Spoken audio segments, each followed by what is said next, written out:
السارق ملعون بلعنة الله. السرقة سبب لحصول اللعنة من الله جل وعلا. السارق ملعون بلعنة الله على لسان رسول الله صلى الله عليه وسلم. جاء في الصحيحين من حديث أبي هريرة رضي الله عنه قال قال رسول الله صلى الله عليه وسلم: لعن الله السارق يسرق البيضة فتقطع يده ويسرق الحبل فتقطع يده. لعن الله السارق ملعون بلعنة الله.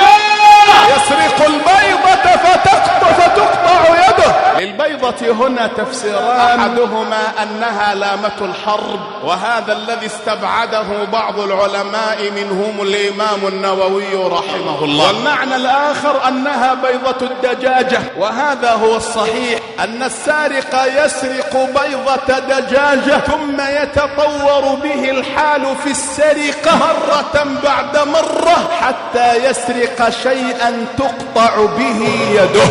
هذا هو المعنى، يسرق البيضة فتقطع يده، وكذلك يسرق الحبل اليسير فتتطور به سرقاته حتى يسرق شيئا ثمينا تقطع به يده.